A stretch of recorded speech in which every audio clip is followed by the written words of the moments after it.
పానీయం సమర్పయామి. తాంబూలం పూగీపుర సమయుక్తం నాగవల్లి దళైత్యులం కర్పూరచూర్ణ సంయుక్తం తాంబూలం ప్రతిగృహ్యతాం. శ్రీ వరలక్ష్మి దేవతాయ నమః తాంబూలం సమర్పయామి. నీరాజనం సమానితం కర్పూరేణ సమన్వితం తుభ్యం దాస్యామి దేవి గృహీతామి విష్ణువల్లభే. శ్రీ వరలక్ష్మి దేవతాయ నమః నీరాజనం సమర్పయామి. మంత్రపుష్పం పద్మాసనే పద్మకరే సర్వలోకైక పూజితే నారాయణ ప్రియ దేవి సుప్రీతా భవ సర్వదా. శ్రీ వరలక్ష్మి దేవతాయ నమః మంత్రపుష్పం పూజయామి. ప్రదక్షిణం యాని కాని చ పాపాని జన్మాంతర కృతాని చ తాని కృతాని యాని కాని చ పాపాని జన్మాంతర కృతాని చ తాని ప్రణశ్యంతి. ప్రదక్షిణం పదే పదే.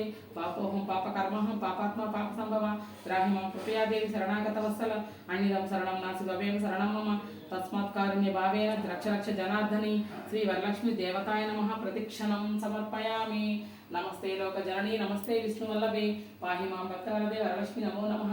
శ్రీ వరలక్ష్మి దేవతాయ నమః నమస్కారాన్ సమర్పయామి. దూరగ్రంథి పూజ కమలాయ నమః ప్రథమం గ్రంథి పూజయామి. రమాయ నమః ద్వితీయం గ్రంథి పూజయామి. లోకమాత్రే నమః తృతీయ గ్రంథి పూజయామి. విశ్వజనన్య నమః చతుర్థ గ్రంథి పూజయామి. మహాలక్ష్మీ నమః పంచమ గ్రంథి పూజయామి. క్షీరాతనయాయ నమః షష్టమ గ్రంథి పూజయామి. విశ్వసాక్షిణే నమః సప్తమ గ్రంథి పూజయామి. చంద్ర సోదర్య నమః అష్టమ గ్రంథి పూజయామి.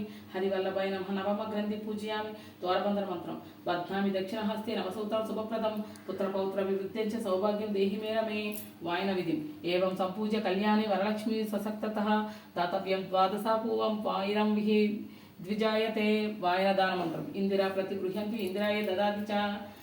ఇందిరా తారకోభ్యాం ఇందిరాయ నమో నమః. వాయన ఇచ్చి అక్షతలు పుచ్చుకొని వ్రతకథను చదువుకోవాలి. వ్రతకథ ప్రారంభం. సూత మహాముని సౌనకుడు మొదలగు మహర్షుని చూసి ఇట్లని మునివర్యులారా స్త్రీలకు సర్వ సౌభాగ్యములు కలిగినట్టు యొక్క వ్రతమును పరమేశ్వరుడు పార్వతీదేవికి చెప్పాను. దాన్ని చెప్పిన వినుండు.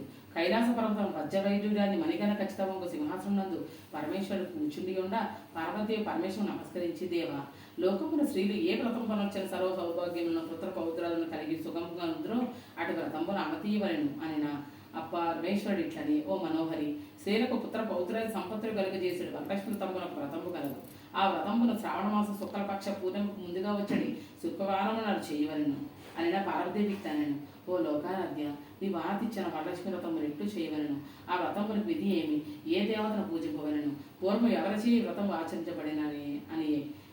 ఆచరించబడి వీని వల్ల సవరంగా వచ్చి ఇంపవలయనని ప్రార్థించిన పరమేశ్వరుడు పార్వతీదేవిని గాంచి ఓ కాద్యాన్ని వరలక్ష్మి వ్రతమును సవిస్తరంగా చెప్పేది విను. భారతదేశంలో కుండినము నాకు పట్టణం గలదు.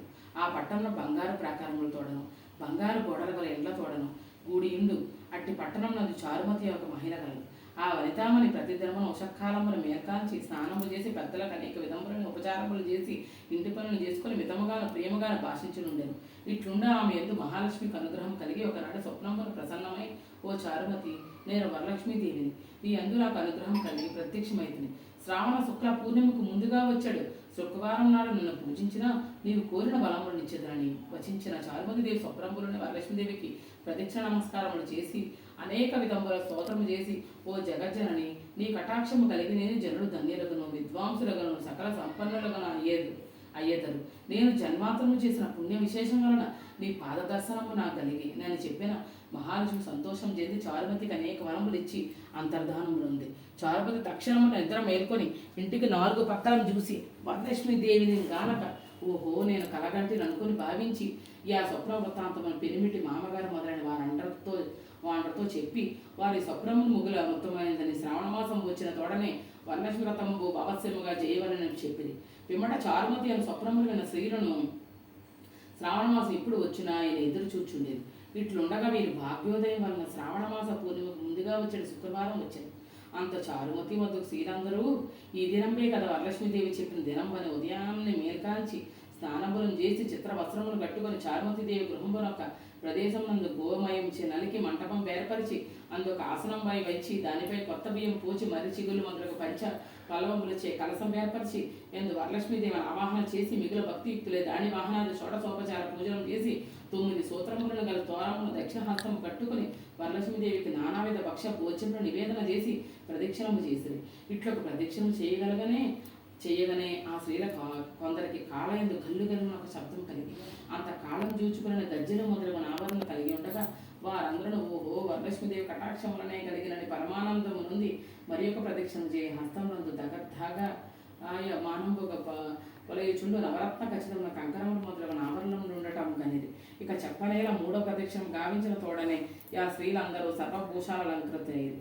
ఆ స్త్రీల గృహం పిల్ల స్వర్ణమయములే రథగజ తురగ వాహనం తోడ నిండి ఉండే. అంతన ఆ స్త్రీలను తోడ్కొని గృహణముల బూటకు వారి వారి ఇంట్ల నుండి గుర్రములు, ఏనుగులు, రథములు, బండ్లు వచ్చి నిలిచి ఉండెను.